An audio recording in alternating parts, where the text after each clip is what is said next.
नमस्कार एक बार फिर से। मैं आपका सुभाष शर्मा आपके YouTube चैनल में आपसे हमेशा मैं जुड़ता हूँ। मुझे लगता है आपको मेरी YouTube चैनल अब पसंद आने लगे हैं। नया फॉर्मेट है। मैं हमेशा इससे पहले फेसबुक और दूसरे माध्यमों से आपके बीच आता रहा, लेकिन मुझको लगता है कि यहाँ आप अपनी बात विस्तार से कह सकते हैं और मुझे ऐसा लगता है जैसे मैं आपसे बात कर रहा हूँ। साथियों, सबसे पहले तो ये प्रार्थना कि अगर आपको मेरी बात अच्छी लगती है, पहली शर्त तो ये है, अगर आपको मेरी बात अच्छी लगती है और मेरे मुद्दे में सच्चाई आपको कहीं नज़र आती हो तो जुड़िए मुझसे जुड़ने में कोई फीस थोड़ी लगती है। मेरे इस चैनल को सब्सक्राइब करिए, मेरे इस चैनल को मैक्सिमम व्यू करिए, इसको देखिए, पूरा देखिए। यकीनन आप बोर नहीं होंगे, आपको ये नहीं लगेगा कि आपने अपना समय खराब किया। इसलिए इसको सब्सक्राइब जरूर करिए और इसको देखिए, इसको शेयर करिए, इसको लाइक करिए, इस पर कमेंट करिए। जहाँ गलत होऊंगा मैं सुधार करूँगा अपनी बात का। बहरहाल, मैं आज एक ऐसा शब्द बोलने जा रहा हूँ जिस पर आपको सहसा यकीन नहीं होगा।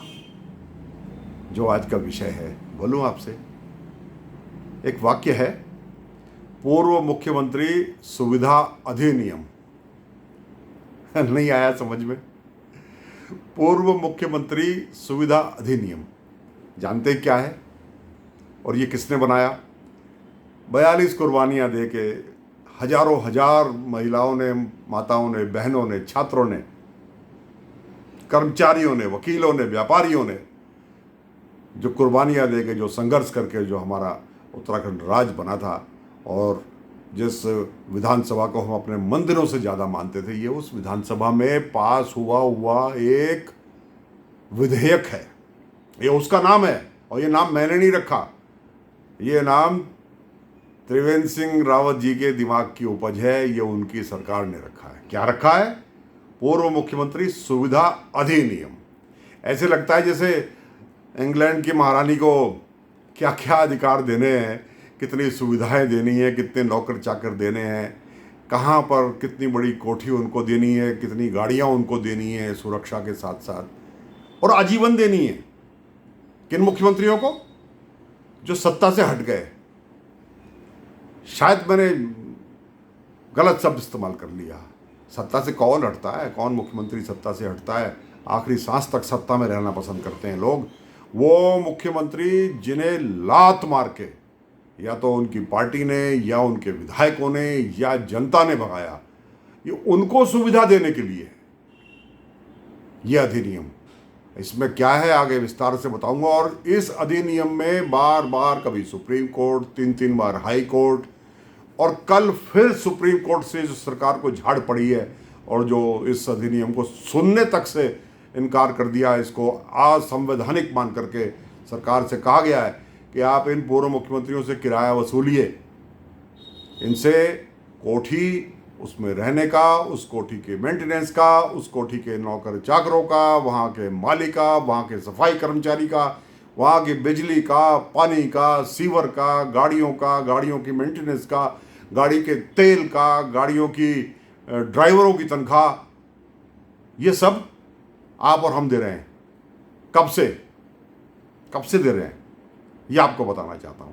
हम दे रहे हैं 2002 से। जो पहले मुख्यमंत्री थे उनको मेरा सैल्यूट, और त्रिवेंद्र रावत से पहले जो मुख्यमंत्री थे हरीश रावत जी, उनको भी मेरा सैल्यूट, क्योंकि इस पूरी भीड़ में सिर्फ वो दो आदमी जिन्होंने सरकारी सुविधाओं का इस्तेमाल नहीं किया, जिन्होंने सरकारी सुविधाओं का सुख नहीं भोगा। और भोग रहे थे, वो भी भोग सकते थे। सुविधाएं किसको बुरी लगती है? सबको अच्छी लगती है ना। लेकिन नित्यानंद स्वामी जी एक दिन भी अपनी उस कोठी में नहीं रहे, सरकारी कोठी में। उन्होंने अपना घर वहीं रहे, वही उसी घर का इस्तेमाल करा। वही जो हमारे त्रिवेंद्र रावत से पहले जो मुख्यमंत्री थे हरीश रावत जी, उन्होंने जिस मिनट रिजल्ट आ रहे थे, जब परिणाम आ रहे थे ना विधानसभा के, मैं संयोग से उन्हीं के पास बैठा हुआ था, उन्होंने घर में पैकिंग चालू कर दी थी और अगले मुख्यमंत्री के शपथ लेने से पहले उन्होंने अपना प्राइवेट घर, उसमें घर कहीं और लेकर के वहाँ शिफ्ट कर दिया दिया था, एक दिन भी उन्होंने सरकारी सुविधाओं का लाभ नहीं उठाया, इन दो को सलाम।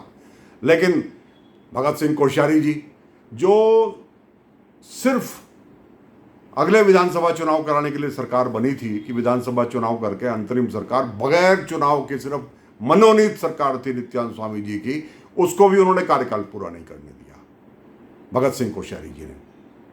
आज वो राज्यपाल हैं, उनके राज्यपाल के कार्यकाल पर मैं कोई टिप्पणी नहीं करूंगा। मैं राज्यपाल एक संवैधानिक पद है, उसका मैं सम्मान करता हूं, मगर मुख्यमंत्री के रूप में उनके काम कोई सम्मान से लेने लायक नहीं है। सबसे ज़्यादा किराया तो उन्हीं का है, क्योंकि वो 2002 में हारने के बाद से आज तक, पिछले वर्ष तक सरकारी कोठियों में रहे।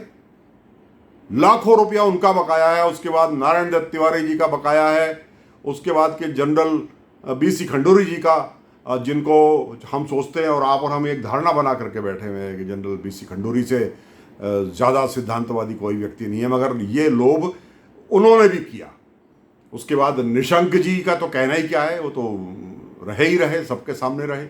और उसके बाद विजय बहुगुणा जी, वो भी रहे लंबे समय तक उन्हीं कोठियों में, और बड़ी मुश्किल से शायद कोर्ट का, अदालत का डंडा ना पड़ता तो ये छोड़ते नहीं। तो इन्होंने विधानसभा में एक पूर्व मुख्यमंत्री सुविधा अधिनियम बना डाला। सुविधा अधिनियम, किस बात की सुविधा? राजा हो क्या? जनता ने चुना था, हट गए, जाइए ना अपने घर, जाइए अपने निजी स्थानों में रहिए, आपको पेंशन, जितनी बार आप विधायक बने उतनी बार की आपको पेंशन मिलती है, उससे अपना जीवन यापन करिए। आप हमारे जैसे ही तो हो, 2 हाथ 2 पैर 2 आंख आपके वही तो हैं। जब आप हट गए तो भाई जनादेश का सम्मान करिए, अपनी पार्टी का सम्मान करिए, बहुमत का सम्मान करिए, और ये सब अपना आराम से इस सुविधाओं को लेते रहे। हमारी मौजूदा सरकार ने इतनी बेशर्मी दिखाई कि बार बार ये कहते रहे कि नहीं, इनका किराया 2.25 करोड़ रुपए हम जमा करेंगे। क्यों जमा करेंगे भाई? जब हमारी रूरल लिटिगेशन एक वो है हमारा केंद्र, एक हमारे पद्मश्री पद्म भूषण हमारे अवधेश कौशल जी, उन्होंने इस मुद्दे को उठाया, बार बार उठा करके वो विभिन्न अदालतों में इनके खिलाफ गए, और अदालतों ने हर बार निर्णय दिया कि इनसे किराया वसूला जाए, डेडलाइन दी, इनको नोटिस गए, मगर ये बेशर्मी हमने कभी नहीं देखी थी इससे पहले। कहाँ चला गया 70 सालों में हमारा देश? 73 साल में हम लोकतंत्र से फिर से राजशाही की तरफ जा रहे हैं क्या? क्या समझते हैं ये पूर्व मुख्यमंत्री अपने आप को? इस संविधान से ऊपर है क्या? ये जिंदगी भर हमारा शोषण करेंगे क्या? और आज बोलने का मैं इसलिए ये मैंने अवसर लिया है और आपके सामने आया हूं कि कल फिर हमारी उत्तराखंड की सरकार, जो कल चला गया, ये सुप्रीम कोर्ट गए थे, और सुप्रीम कोर्ट में इन्होंने फिर से इस मुद्दे को उठाया कि नहीं साहब, ये जो हाई कोर्ट नैनीताल ने जो फैसला दिया है, हम इसके खिलाफ आपके पास आए हैं, और हम ये चाहते हैं कि ये किराया सरकार दे, इनसे वसूली बंद की जाए। तो सुप्रीम कोर्ट ने माननीय सुप्रीम कोर्ट ने इनके इस एप्लीकेशन को रिजेक्ट कर दिया, उसको स्वीकार ही नहीं करा, उस पर सुनवाई करने से भी इनकार कर दिया। यहाँ ये स्थिति है। अब आप खुद ही सोचो कि कौन सा निज़ाम हमारे सिर पे थोप दिया गया है, कौन से कानून है ये? आपके पास अगर विधानसभा में मेजोरिटी है तो चलिए बनाइए ना कानून बनाइए कि सब हम हर नौजवान को रोजगार देंगे और उसके गांव के आसपास ही देंगे, उसके ज़िले में ही देंगे।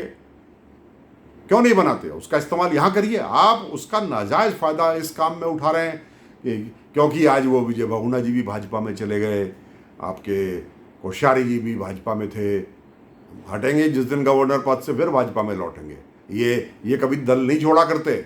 जो गवर्नर बनते हैं वो चाहे कांग्रेस पार्टी के रहे हों चाहे किसी अन्य पार्टी के रहे हों, दल के प्रति प्रतिबद्धता इनकी रहती है हमेशा। हमने बार बार देखा है। कल्याण सिंह जी ने छोड़ा तो आकर के अपने पोते को चुनाव लड़वाने आ गए, राज्यपाल पद से हट करके यूपी के अंदर। ये सभी का यही। मदन लाल खुराना जी ने कहा मेरा तो दम घुटता है, मैं तो पार्टी के अंदर ही रहूँगा। राजस्थान के वो भी थे राज्यपाल। तो ऐसे ही कोश्यारी जी के साथ होगा।